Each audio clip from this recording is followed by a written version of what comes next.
I'm going to start just maybe about 40 or 45 years ago.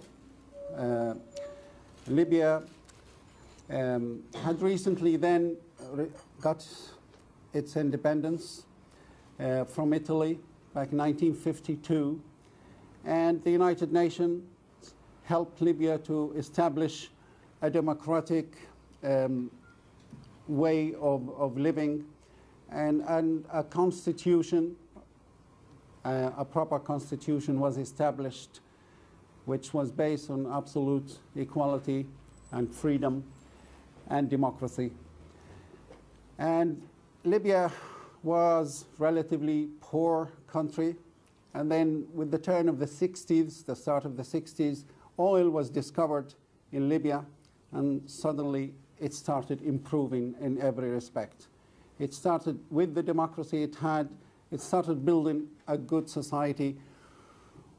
Education started improving, medicine, the medical situation, economics, the infrastructure, universities were built, libraries, public libraries were introduced, and things were moving at a good, steady rate until the 1st of September 1969, there was a military coup, and Mr. Gaddafi appeared.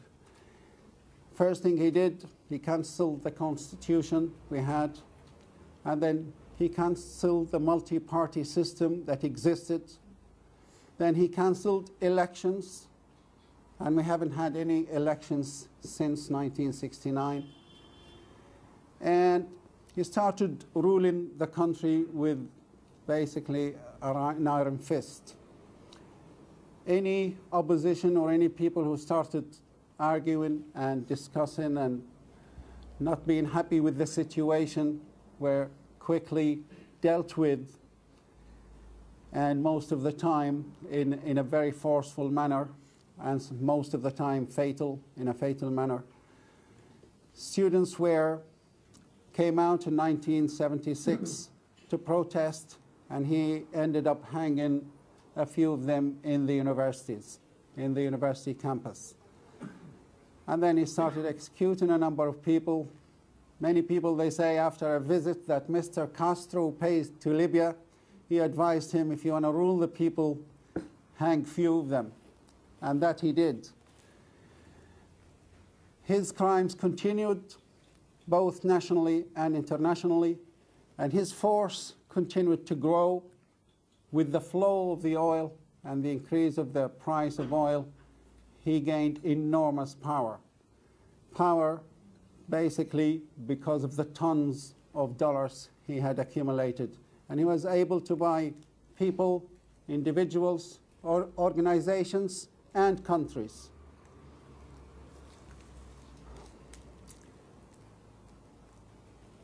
Gaddafi's crimes extended outside the borders of Libya. He had a war with neighboring Tunisia. He had a war with neighboring Egypt. He had a war with neighboring Chad. He had a war in Uganda, except for he was defending Idi Amin. If any of you remember Idi Amin, and you know the kind of people that Gaddafi would defend. But he sent many Libyan young people to die out there for nothing that they believed in. And it was obvious that he had also other crimes in Libya. He had also crimes, or he was associated with many crimes outside Libya. Many of the Libyan opposition who left Libya, he sent people to assassinate them in Europe. And many European countries, unfortunately, they put a blind eye to the crimes he committed. Lockerbie is another crime that we know he's very closely associated with. And he has built his system with buying people and blackmailing people. A lot of the people who are there who work for him and closely associated with him have committed crimes on his behalf. And now at this stage, they're also wanted criminals. So they have no choice except to fight and stay with him and keep him in power. Otherwise, they'd be wanted either in Europe or within Libya.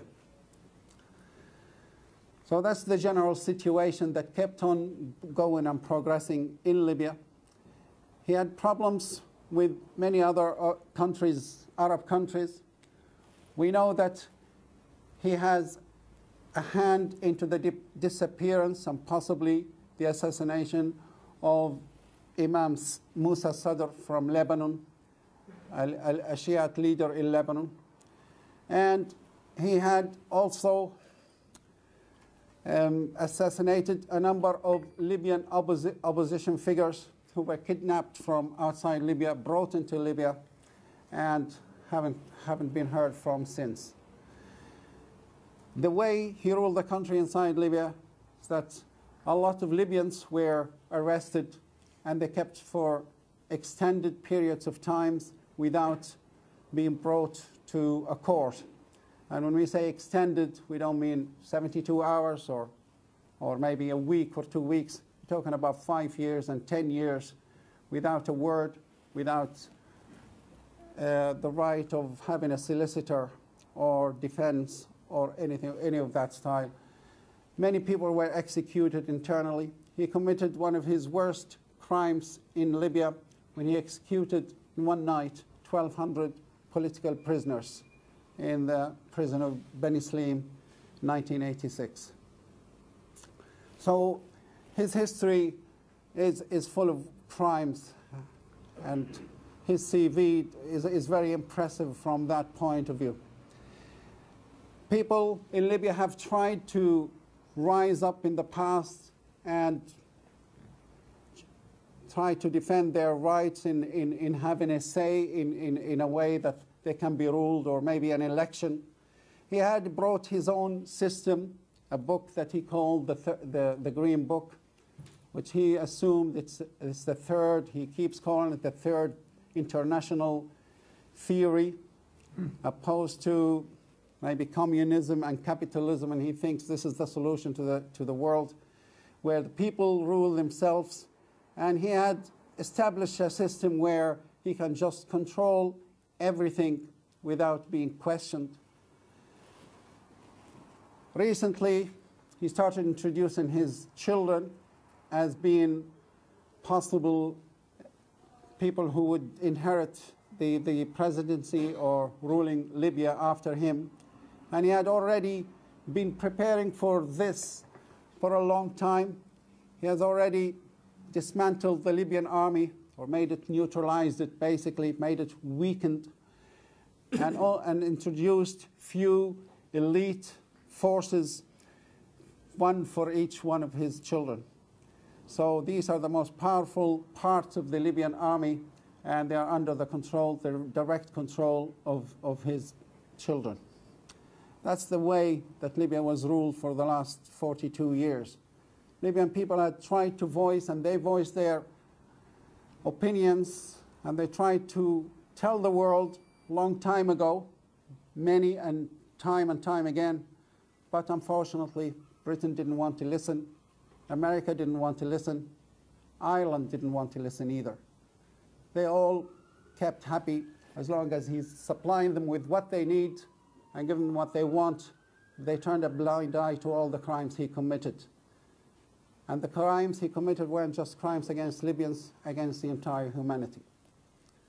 Recently, the Libyan people had enough, and they started their uprising,